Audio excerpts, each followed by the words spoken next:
revisado en tribunales pidiendo su cambio de identidad. Patricia Gauna, con nosotros. Hace unos días otro transexual se castró, Vivi, que también está con nosotros. En Chile estas operaciones las realiza el doctor Guillermo Macmillan, que ha venido especialmente para estar con nosotros, ¿no? Doctor, buenas noches y bienvenido. Es un especialista en urología, el doctor.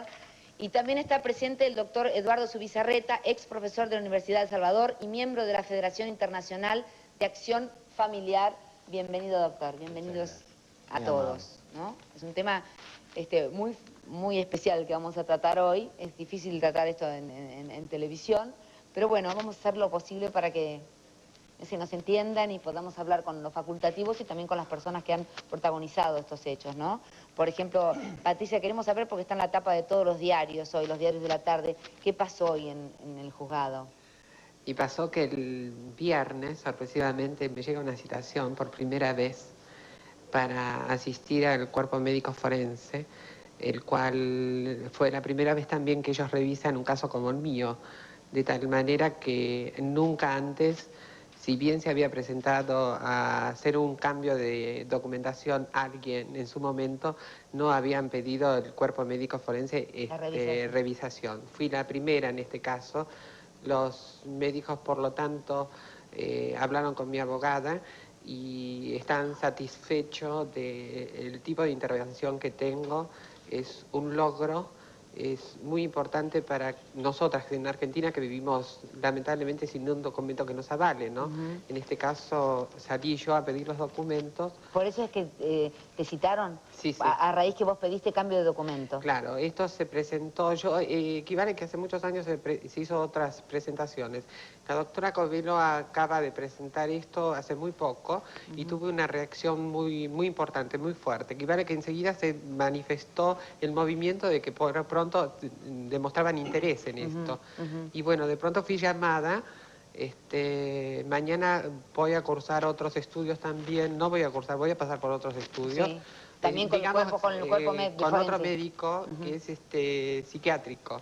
Y otro tipo de estudios que lógicamente que van a quedar para verificar los antecedentes de mi operación respecto al juez. ¿Hace cuánto que te operaste, Patricia? Yo me operó el doctor Macmillan hace 12 años. 12 años que estoy operada. Y que lamentablemente soy una mujer con un documento de hombre. ¿Y hace 12 años que habías pedido el cambio o no? En ese momento sí, pero nadie se atrevía a, digamos, a hacer notar esto como de pronto recién ahora sale a la luz todo, ¿no? ¿Te costó mucho tomar la decisión de operarte? No, yo nací mujer. Esto estaba en mis planes desde que nací. A los 4 años yo tenía todo este tipo de inclinación.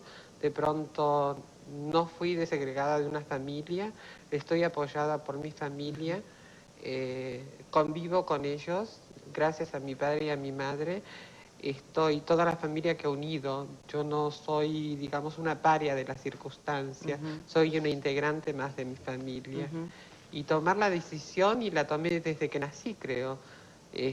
Gracias a la técnica y muy cercanas a nuestro país, el doctor Macmillan pudo realizar este tipo de operación. ¿Cuál es la diferencia entre un travesti y un transexual? Mira, yo no soy quien para comentártelo. El doctor Macmillan es un experto en esto, por lo tanto él es el que trata el problema de nosotras y él sabe las diferencias que podemos llegar a tener. ¿Cuál es, doctor, la diferencia entre un travesti y un transexual? Bueno, en primer lugar, yo lamento que no haya un psiquiatra, porque realmente la persona indicada para hacer la diferencia es un psiquiatra. Pero en general el travesti por definición corresponde a la persona que usa vestimenta o maquillaje opuesto a su sexo. Pero puede ser tanto hetero como homosexual. Ahora, en general el travesti se asimila a un homosexual muy feminizado que habitualmente ejerce la prostitución y que no tiene ningún interés en cambiar su físico, porque no se siente mujer. Pero algunos transexuales genuinos se autodenominan travestis, o sea, es un término confuso. Y evidentemente existe el límite. Algunos travestis pueden ser transexuales genuinos y se autodenominan de tal manera. Por lo tanto, es el psiquiatra el que debe determinar quién es transexual y quién no. Estaba para seguir con Patricia. ¿De qué trabajas, Patricia? Yo soy estilista. Trabajé durante 10 años en una misma peluquería y debido de pronto a la DGI y todos los requisitos que se vinieron de golpe, lamentablemente tuve que dejar de trabajar porque ahí se descubría quién era yo. Y se descubrió, digamos, y es como que de pronto en la Argentina no se toman la responsabilidad de que el profesional siga al frente de su clientela, porque posiblemente les fue como una vergüenza para el instituto donde trabajaba, entonces me echaron, así porque sí nomás, es por mi condición de un documento. Ahora, hay una imagen, ¿no?, que uno piensa siempre, cuando piensa en prostitución, piensa en travesti. ¿Por qué es eso? Mira, no sé, posiblemente porque quizás es mucho la difusión que han tenido, ¿no?, respecto a esto. No toda la gente se prostituye, hay mujeres también que lo hacen, no hay que catalogar que de pronto los que son minorías pueden ejercer cierto tipo de cosas. Pienso que está en todos los casos, en las mujeres, en los hombres, en los transexuales o de pronto los travestis. Yo creo que ese es un caso de una lección de uno. Hace 12 años cuando te operaste, ¿tu vida cambió? Mi vida fue siempre así. Mi vida cambió en los genitales. Mi vida es placentera, nunca tuve un problema. Soy una mujer muy feliz. Tengo relaciones de pareja, las puedo tener perfectamente. Nunca sufrí una lesión de nada. Estoy perfecta.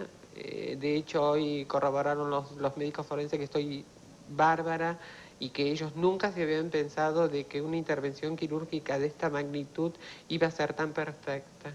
A mí también me asombró como a la abogada que me asiste. Impresionante, ¿no? ¿Opera muchas, a muchos casos, doctor?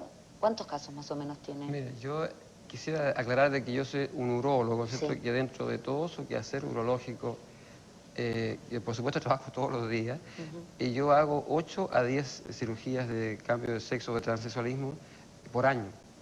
O sea que es una parte... ¿Y pues los transexuales argentinos van a operarse con usted a Chile? Sí, un número importante de mis pacientes... porque acá no se hace, creo, la operación. Está prohibida. Está prohibida. ¿Y en Chile, no? En Chile no está prohibida. En Chile no hay una legislación específica. ¿Y cómo se decidió la primera vez usted hacer una operación así? Me había enfrentado a una paciente y me pareció que era una mujer, y que tenía digamos, un conflicto muy importante con su físico. Lo presenté al resto de mis colegas urólogos, discutimos el caso con los psiquiatras y estuvieron todos de acuerdo en que esa paciente se iba a beneficiar de la cirugía. No preguntamos a nadie si eso era legal y la paciente fue operada y tiene más o menos 17 años de operada, está casada legalmente y ha adoptado hijos. Y eso fue entonces una cadena que fue comenzando, siguió. ¿Y en Chile no hay jurisprudencia de eso o no? Bueno, en Chile prácticamente todos los pacientes operados chilenos, que deben ser más o menos unos 200, tienen su cambio legal de sexo. Porque a pesar de que no hay una legislación explícita que explica el problema, que trata el problema, la legislación es permisiva. Y entonces permite de que después de hacer la cadena entonces del legista, del abogado, del juez, etc., se corrija la partida de nacimiento indicando que hubo un error en la asignación de sexo en la partida de nacimiento. ¿Es una operación muy difícil, doctor? ¿Cómo es esta operación? No, es una operación de gran envergadura y que tiene muchos tiempos plásticos en que la experiencia es muy importante y quien mejor la puede hacer es un urólogo. Pero no es algo terriblemente difícil. Porque uno se imagina una cosa, no sé, lo peor, ¿no? Es terrible, una amputación de... No, es mucho más difícil la cirugía inversa, o sea, hacer genitales masculinos. ¿Y eso existe también? Sí existe, en un hombre o en un transexual de psiquis masculino, eso es mucho más difícil. ¿Y se hace? También se hace en varias partes del mundo, sí. Ah, no sabía yo que se hacía eso. ¿Qué opina, doctor, usted que me está mirando con cara de desesperado ahí? ¿Tengo cara de desesperado? No, pero me miraba, Pico. No, el problema debe enfocarse fundamentalmente bajo el punto de vista del respeto de las personas. Ahora, el tema puntual de la fabricación de un órgano artificialmente para los ginecólogos es casi común. Es decir, hay problemas en las mujeres como agenesia de vagina, en que una chica nace con una malformación y todos en nuestra formación quirúrgica hemos aprendido a hacer una vagina de piel o de intestino, porque el procedimiento de Baldwin consiste ¿Usted haría una operación en usar en la mujer para resolver un problema de malformación. Sí. Esto es diferente. Esto es transformar un sexo. Todo esto parte de lo que se llaman los estados intersexuales. La diferenciación sexual es necesario comprenderla porque somos una especie bisexuada. No es una diferenciación unitaria, sino que se compone de varios aspectos. Las células del varón son distintas de las de la mujer, la anatomía del varón es distinta de la de la mujer, la biología endocrina... No, ya sé, doctor, pero yo le pregunto, ¿usted está de acuerdo con estas operaciones? No, de ningún modo. No estoy de acuerdo. Pero eso es una opinión puramente personal. Esto es un aspecto opinable. En nuestro país, algunos aspectos de estas operaciones están penadas por el Código Penal, son delitos. Entonces están en los delitos contra las personas, en cuanto significan una mutilación, y no importa que la solicite el paciente. No importa. Entonces, esto implica una mutilación que impide la generación. Y entonces tiene incluso... Sí, a ver, un segundito porque tengo que ir al corte. Doctor, no, yo quiero hacer una pregunta corta a usted. Yo hubiese preferido hablar con un psiquiatra, pero que el psiquiatra tiene que reconocer el diagnóstico de transexualismo. Pero ya que tengo un ginecólogo distinguido, yo quisiera preguntarle, doctor, si usted tiene una paciente que tiene un testículo feminizante, o sea, una mujer perfecta, que está casada, que es estéril, ¿no es cierto?, y que usted descubre que es XY y que tiene testosterona circulante. ¿Es mujer o es hombre? Es un estado intersexual, que así lo definimos. No, pero ese paciente tiene su carnet de mujer, ¿entonces lo va a cambiar? La definición esa muchas veces no compete al médico ni siquiera. Es decir, los estados intersexuales, que en el máximo podría llamarse como un hermafroditismo verdadero, podría llegar a existir, que durante mucho tiempo se ha negado. Tengo que ir al corte, doctor. Seguimos en un instante porque me matan, tengo que respetar los horarios. Vamos un segundito al corte y volvemos inmediatamente. Gracias. Hola Susana, estamos llamando, queremos jugar. Hola Susana. Quería preguntarle a Vivi, ¿qué fue lo que te llevó a amputarte, Vivi? Vos misma. El deseo de terminar, de haber vivido siempre como mujer y haber conseguido trabajo como mujer, haber estudiado desde los 13 años como mujer y donde la sociedad me abrió sus puertas como mujer y en realidad tener un detalle porque yo no amputé una cosa que servía para nada. Yo amputé un miembro, un pedacito de carne que me molestaba, porque yo viví siempre como mujer. Cuando a mí me dijeron a los 13 años, no uses más ropa de hombre, ponete un vestido, y venía a trabajar con vestido, a mí se me abrieron las puertas de la vida social. ¿Quién fue que te dijo eso? La dueña de una agencia de publicidad, porque yo trabajaba de cadete en una revista inglesa. No vistas más así. También me lo dijo Amberla Fox, que fue... De casualidad, hacíamos gimnasia en un mismo lugar. Sí, y todo el mundo te veía sufrir por tu condición. Pero es que la gente no me podía ver con un traje y una corbata. Yo conseguí trabajo y viví siempre así, ni los vecinos ni nadie supieron que fue mi vida. Hasta que dije, yo sigo así hasta los 60 años y me muero así. ¿Nadie sabía que vos eras un hombre? Nunca nadie supe. Yo tuve una vida laboral muy plena. ¿Qué ha sido en tu vida? Después, secretaria... Fui secretaria, fui hasta gerente.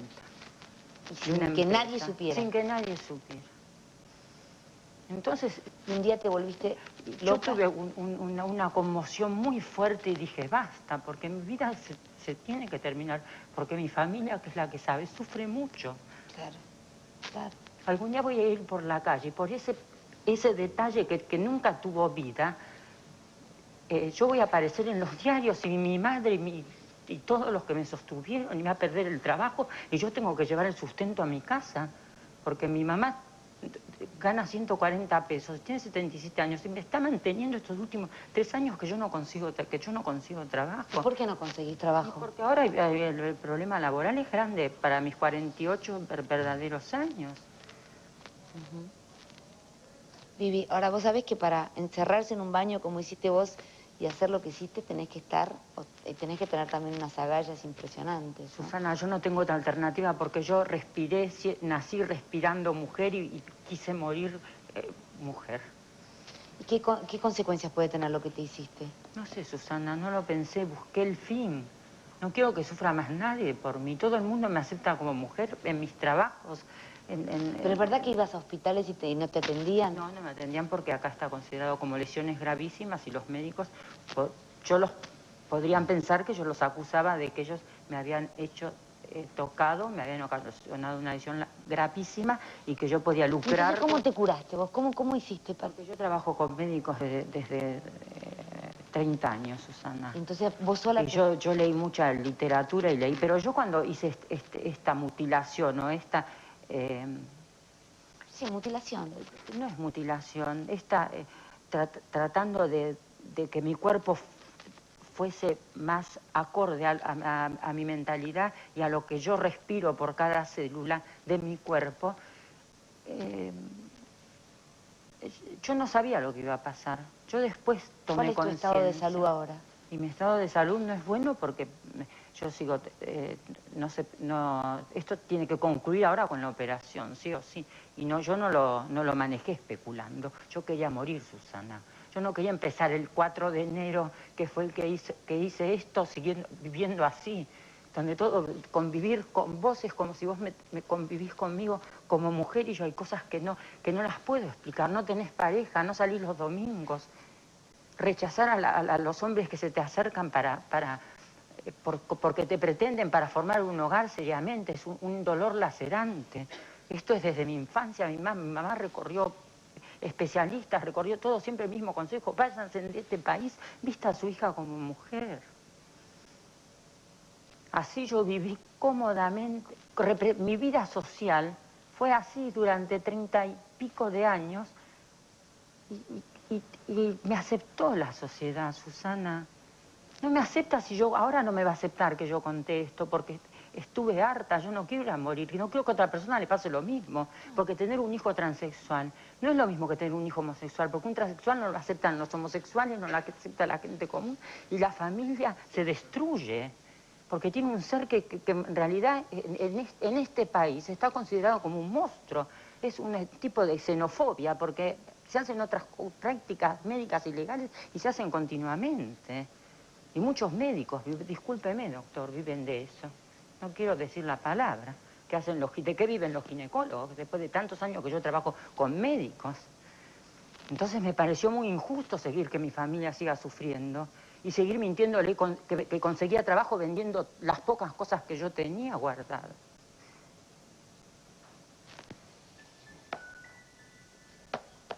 Yo iría a un corte antes que nos contesten los médicos. Vamos a un corte, por favor. Hola Susana, estamos llamando, queremos jugar. Acá en el living con ese tema apasionante. Doctor, ¿qué es la transexualidad para usted? A ver. Bueno, yo creo que Vivi lo ha expresado muy bien y debe quedar claro de que estos son enfermos en los cuales el sexo físico no corresponde a su sexo psíquico, que es irrenunciable. Estas personas no se pueden expresar ni vivir de esa manera. La cirugía no cambia el sexo. La cirugía acomoda el sexo físico al sexo psíquico que está cambiado desde la infancia e irrenunciablemente. ¿Por qué nace un transexual? Hay muchas teorías, pero el problema está en el cerebro. Yo quería destacar un hecho. Yo creo que es muy difícil porque aquí en la sociedad argentina vaya a evolucionar rápidamente a permitir. Pero lo importante es que si ustedes consultan a los psiquiatras, consultan a los sexólogos, le van a decir que el diagnóstico existe y que la actitud psicológica es irrenunciable. De tal manera que a estos pacientes enfermos lo menos que se les podría permitir sería expresarse de la única manera que pueden hacerlo. La cirugía vendrá después o no, el cambio legal vendrá después o no, pero desde el punto de vista moral, ético y médico, no puede a estas personas prohibírsele expresarse de la única manera que lo pueden hacer. Es inmoral eso, es inmoral que usted impida que alguien pueda vivir mejor porque no entiende lo que le sucede o porque le molesta lo que le sucede. ¿Se fija? Ese es el problema básico. Primero, aceptar que existe el diagnóstico. Segundo, aceptar que estas personas no pueden vivir de esa manera y que lo menos que podemos hacer como médicos es permitir que estas personas vivan de esa manera. Ojalá puedan hacer su cirugía plástica, ojalá pueda más adelante cambiar su legalidad. ¿Usted es católico, doctor? Católico, bautizado, sí, pero desde el punto de vista moral, todos mis pacientes cuando han solicitado... Te digo porque es una pregunta, llamaba gente recién a la oficina y te preguntaban Lo esto. mío no tiene nada de inmoral, lo inmoral es oponerse.